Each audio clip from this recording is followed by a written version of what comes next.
Hello, my dear filmmakers and film students.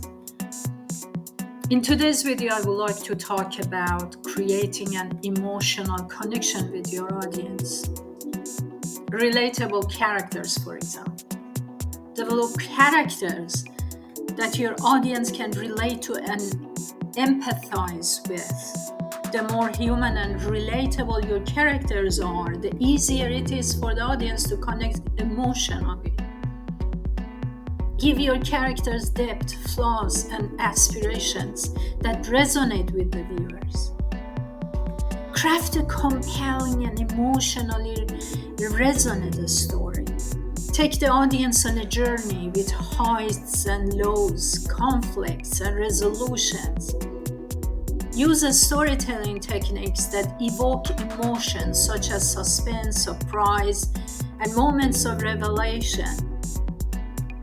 Use visuals and sound to enhance emotional impact. For example, I don't use much dialogues in my films because I prefer through visual and auditory engage my audience and not to explain too much about their situations.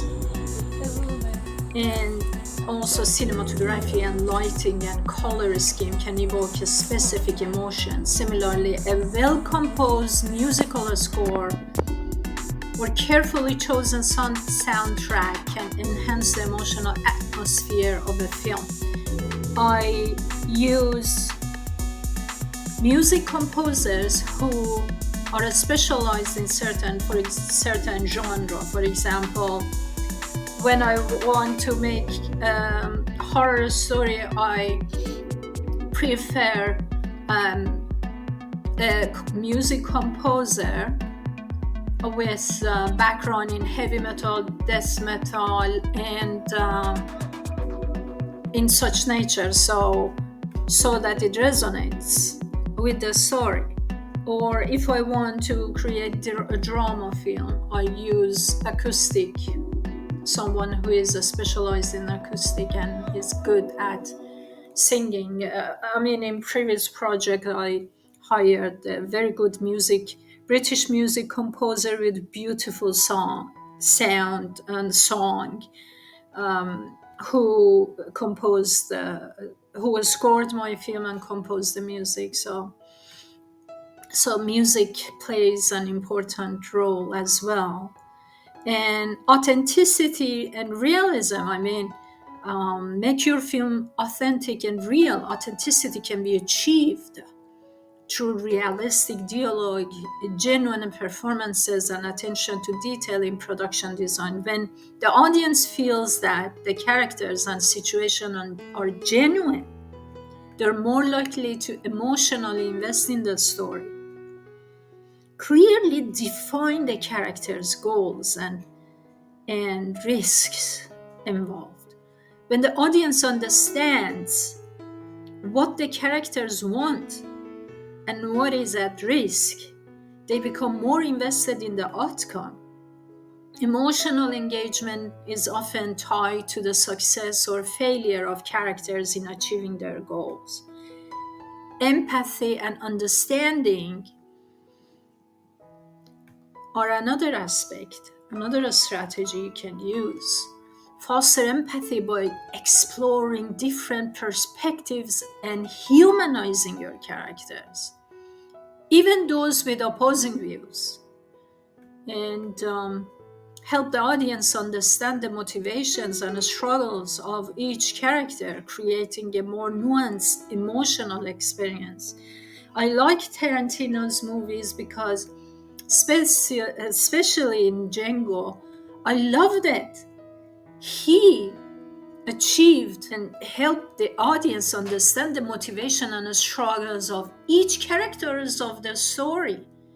And it was a great work, in my opinion. That's why a filmmaker becomes very famous, because they genuinely connect with the audience in deeper level.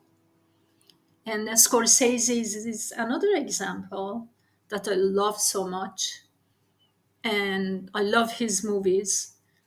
And he does the same thing, James Cameron. There is a reason these people are huge, and when they want to make a film, they get bigger budget to make their films because they know what they're doing.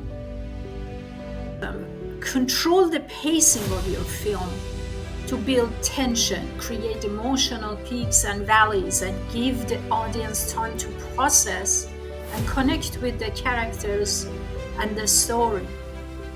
Involve the audience.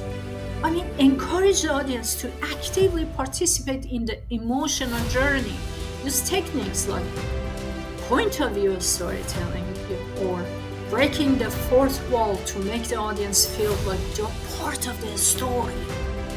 Remember, emotional connections are built through a combination of compelling characters, engaging in storytelling, and a thoughtful approach to the visual and auditory aspects of filmmaking. So by focusing on these elements, you can create a film that resonates emotionally with your audience. Another thing is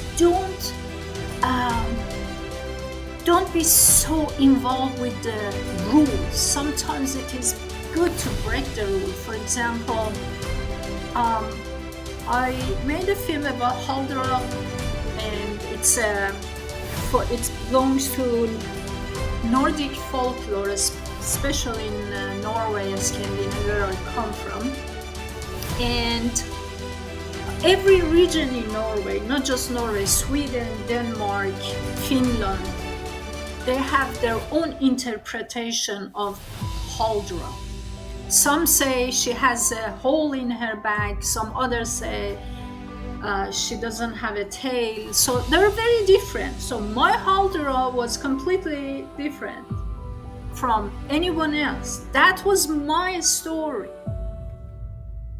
She didn't have a hole in her back. She had this long tail. So don't just, that's high.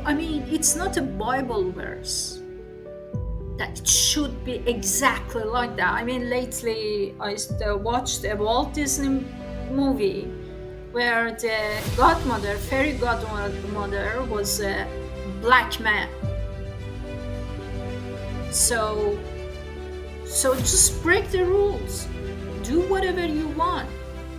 Just create, because if you limit yourself and in those stupid rules, you never progress in your creative artwork. That's all, folks. I hope you really enjoyed this. Until next time, have a lovely day and stay safe. Bye.